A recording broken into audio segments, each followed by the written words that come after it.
Why hello, my fellow apes. I hope you are well. Guided by Athena's wisdom, and if needed her spear, let's casually debunk some nonsense, shall we? Really shallow stuff. Fit for a 13-year-old. Next one. In our previous adventure, we witnessed Michael Knowles struggle valiantly, yet vainly, to slay the late, great Christopher Hitchens. Weak sauce. And today, we're going to continue this saga, but with a twist.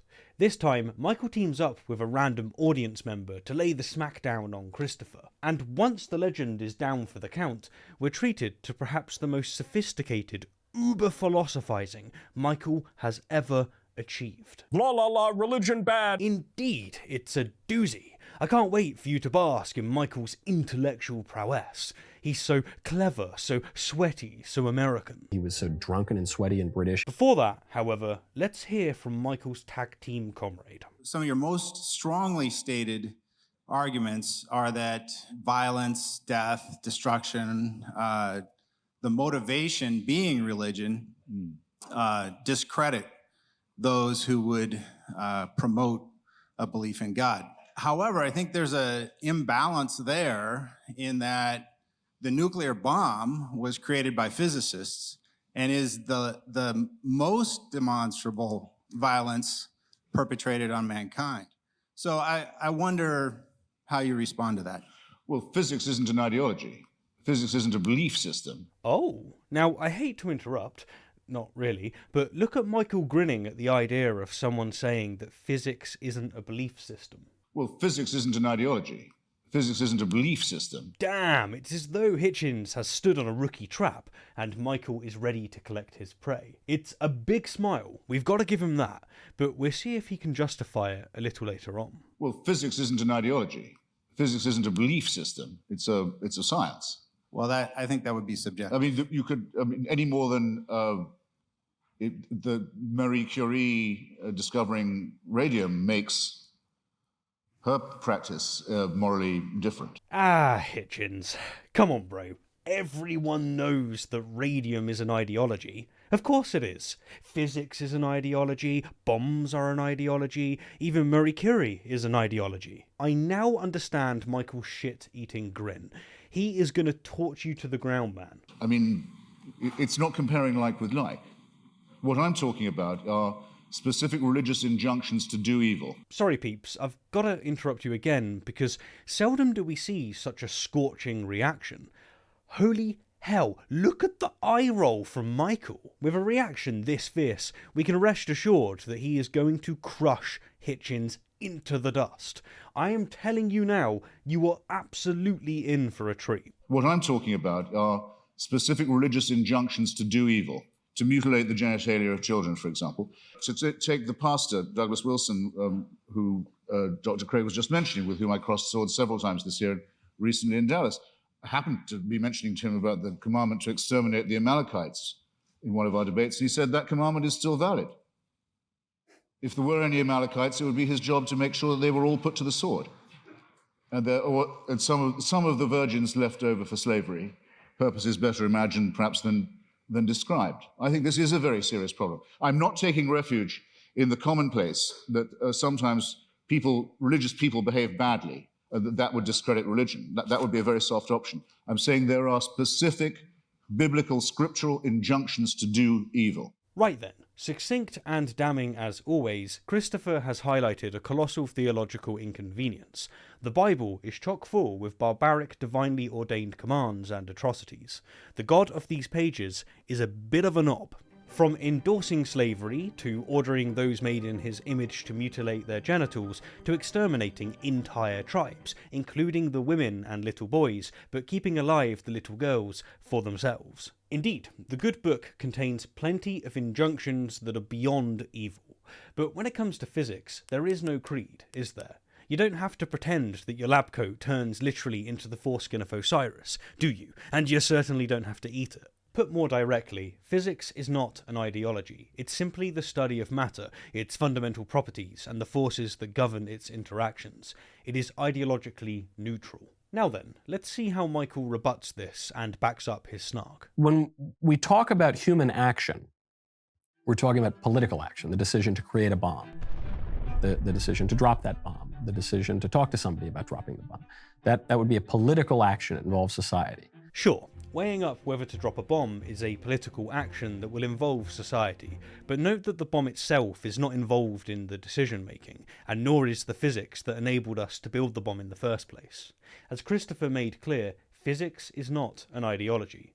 But we'll see where Michael goes with this. Maybe he can convince us otherwise. But at a higher level, what that involves is applied morality. So before you make that decision, you have to know something about applied morality. How do we come to those decisions, and what does our morality say about those decisions? So if by applied morality Michael means applied ethics, then since the decision to drop the bomb is an instance of applied ethics, it doesn't make sense to say that applied ethics is above the decision to drop the bomb. It's akin to saying that applied ethics is above applied ethics. Perhaps, then, by applied morality, Michael means normative ethics, the field that asks such questions as, is it always wrong to lie, or under what conditions is killing morally permissible? If so, it's weird to call this applied morality, but hey-ho, at least this way what he said is intelligible, and we can follow along. Above applied morality, you have morality broadly, more abstract morality. And perhaps by morality broadly, he means metaethics, which delves into the nature, scope, and origins of moral values and concepts. It doesn't attempt to address questions like, is stealing wrong, but rather deeper, more abstract questions such as, what does wrong mean? In any case, Michael is not really being clear here, but it's going to be interesting to see how he paints a branch of science, physics, out to be an ideology. Above that, you have anthropology. What is man? What is the nature of man such that we can even make these kinds of moral decisions and come to these moral conclusions and engage in these political actions? Above anthropology, you have epistemology. How can we know anything at all? Know anything about human beings, but know anything about anything? How do we know? And then beyond epistemology, you have the question of theology. What is there to know? What is reality? What is? Really? Theology is above epistemology? And then beyond epistemology, you have the question of theology. And theology is the question of what is. What is there to know? What is reality? What is? Well, way to start with your conclusion, Michael. Bravo, bravo, well done. You again have shown that you're a presuppositionalist. Despite what Michael just said, theology is not the study of what is. Ontology is the study of what is. Theology, on the other hand, is the study of the divine and religious beliefs. It seeks to understand, explain, and interpret the nature of the divine, the existence and attributes of deities, and the moral and ritual practices of religious traditions. And, crucially, it's worth noting that theological discussions often rest upon certain ontological assumptions, which are in turn based on epistemological frameworks. In other words, before delving into the theological claims, one must address foundational questions about the nature of reality, ontology, and how we come to know or understand that reality, epistemology. To place theology above epistemology is to put the cart before the horse. How can one claim to know certain truths about the divine without first establishing the criteria, methods, or sources of that knowledge? Well, Michael doesn't give us an answer. I know, what a shock. But let's assume Michael's hierarchy for just a moment. If theology is truly above epistemology, then we would run into a variety of insurmountable challenges. For instance, we'd be confronted by the issue of vagueness of theological claims. That is, if we bypass the foundational epistemological questions, then theological claims can remain unchecked and vague. Without understanding how we know, any claim about the divine can be put forth without a need for justification or validation. Another issue is the diversity of religious beliefs. There are numerous religions and theological perspectives in the world, and if we neglect the epistemological groundwork, how do we determine which theological framework is accurate? After all, different religions often have conflicting claims about the nature of the divine, the path to salvation, and moral injunctions. Yet another issue that comes to mind is the risk of dogmatism. Bypassing epistemological considerations has a bad tendency to lead to religious dogmatism, which is then employed to, drop bombs, for instance. Under Michael's hierarchy, theological claims become accepted truths without the need for critical evaluation or inquiry, and this entirely shuts down dialogue and stifles intellectual and even spiritual growth. And to name just one more issue, what are we to do with the conflation of knowledge and faith?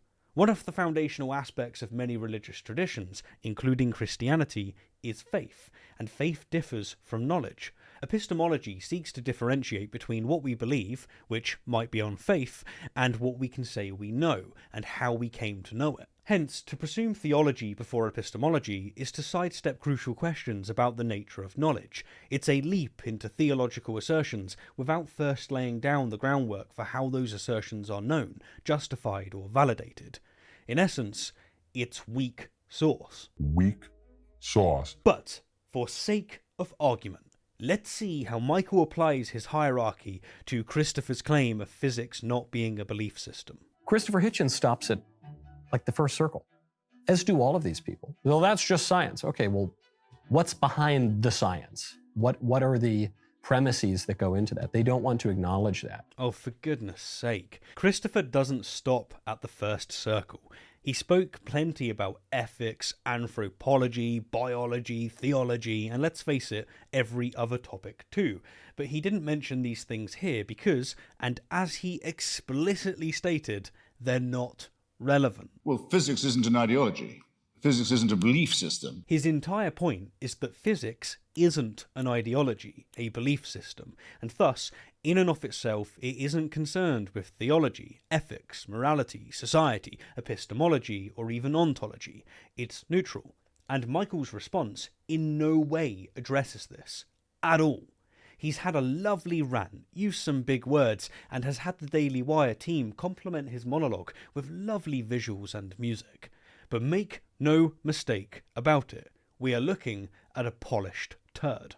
Michael sighed at Christopher, mocked him even, and yet delivered nothing. Absolutely nothing.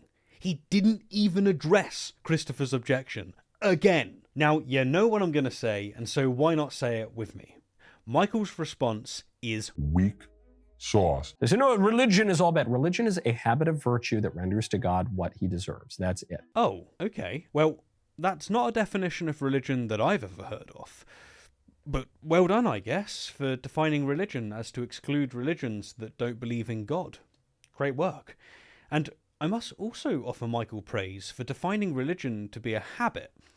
That's really weird, it's totally inaccurate even, but it's certainly not the most weirdest thing he said in the last minute, and so at least it's got that going for it. People have different views on religion, some more correct, some less correct. But Michael, you've just said that theology is above epistemology, and so every theist is going to claim that their specific views are correct, while other theistic views are false. Remember, it's you that's put the horse before the cart. But to have this childish atheism coming from Christopher Hitchens, who throws his hands up and says, la, la, la, religion bad, religion. Well, everybody engages in some kind of religion. Right.